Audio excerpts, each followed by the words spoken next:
Channel देखने वालों को इल्तिजा उस्मानी का सलाम। मिडिल ईस्ट में तनाव एक बार फिर अपने पीक पर पहुंच गया है और ईरान की रिवॉल्यूशनरी गार्ड यानी आईआरजीसी ने आज दावा किया है कि उन्होंने इस्फहान के आसमान में अमेरिका के सबसे खतरनाक और महंगे टोही विमान MQ-9 रीपर को मार गिराया है। वहीं दूसरी ओर नाटो के दो अहम देश इटली और स्पेन ने अमेरिका की मदद करने से साफ इनकार कर दिया है। ईरान की धमकी के बाद अबू धाबी में न्यूयॉर्क यूनिवर्सिटी को बंद कर दिया गया है। वहीं अर्मेनिया और लेबनान में ऑनलाइन क्लासेस शुरू कर दी गई हैं। अब हम आपको पूरी खबर डिटेल्स में बताते हैं। ईरान ने आज अमेरिका के सबसे खतरनाक और महंगे रडार यानी टोही विमान यानी जासूसी जहाज जिसको कहते हैं MQ-9 रीपर को मार गिराया है। मंगल की सुबह हुई इस कार्रवाई ने वर्ल्ड आलमी स्तर पर यानी वैश्विक स्तर पर हलचल मचा दी है, क्योंकि इस्फहान यानी ईरान का वह क्षेत्र है जहां उसकी बेहद संवेदनशील एटमिक और सैन्य साइट्स मौजूद हैं। ईरानी एजेंसी तस्नीम के मुताबिक मंगलवार की सुबह ईरान की एयर डिफेंस यूनिट ने एक घुसपैठिए ड्रोन को ट्रैक किया।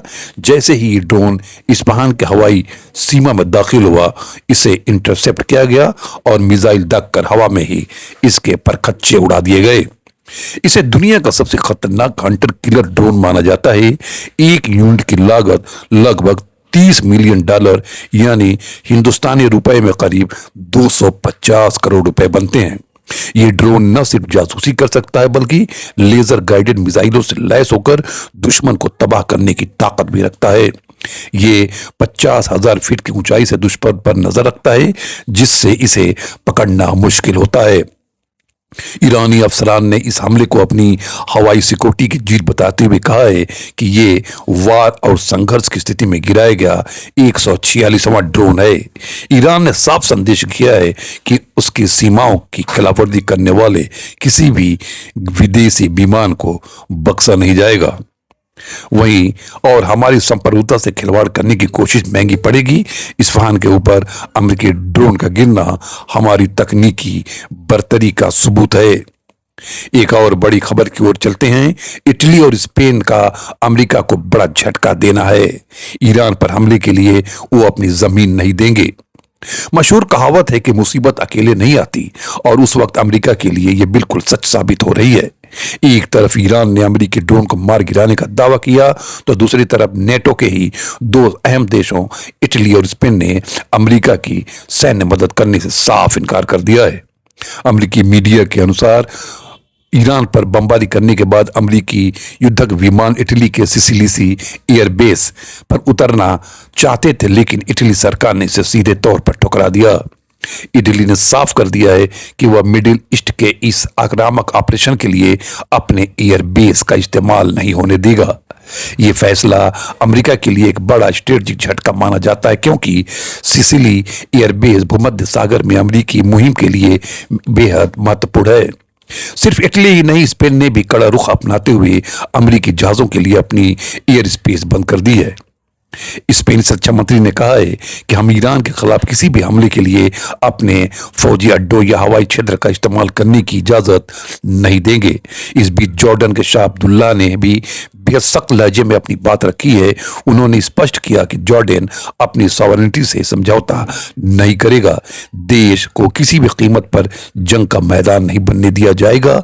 उन्होंने इस संकट का समाधान सैन्य हमले के बजाय सियासी बातचीत से निकालने पर जोर दिया है। ईरान और अमेरिका के बीच बढ़ती जंग की आग अब तालीम यानी एजुकेशन के गलियारों तक पहुंच गई है।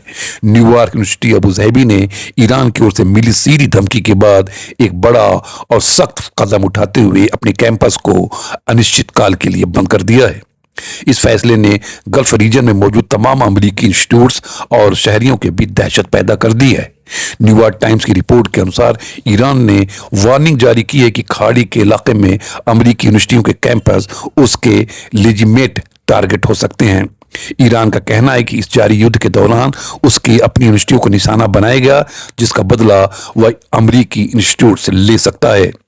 यूनिवर्सिटी प्रशासन ने अपनी इमरजेंसी ईमेल के जरिए छात्रों, शिक्षकों और मुलाजमीन को सूचित किया है कि सुरक्षा कार्डों से कैंपस तक पहुंच को तत्काल प्रभाव से ही रोक दिया गया है।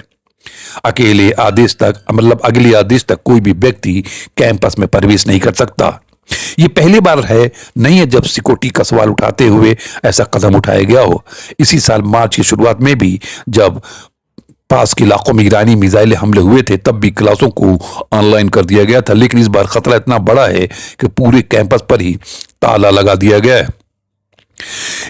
न्यूयॉर्क यूनिवर्सिटी अबुजहबी बंद होना इस बात का इशारा है कि अमेरिकी ईरान तनाव अब सिर्फ सीमा तक सीमित नहीं रहे, बल्कि ये खाड़ी के देशों में अमरीकी सॉफ्ट पावर और इंस्टीट्यूट सेंटर के लिए भी एक गंभीर खतरा बन गया है।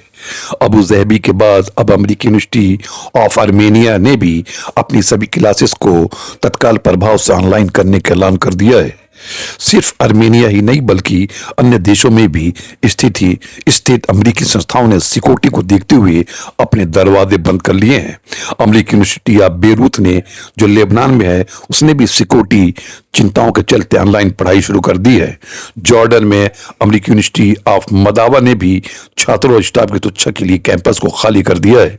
हालांकि यूनिवर्सिटी प्रशासन का कहना है कि उन्हें कोई सीधा खतरा नहीं मिला, लेकिन एहतियात के तौर पर कैंपस को बंद करना ही बेहतर समझा जाता है।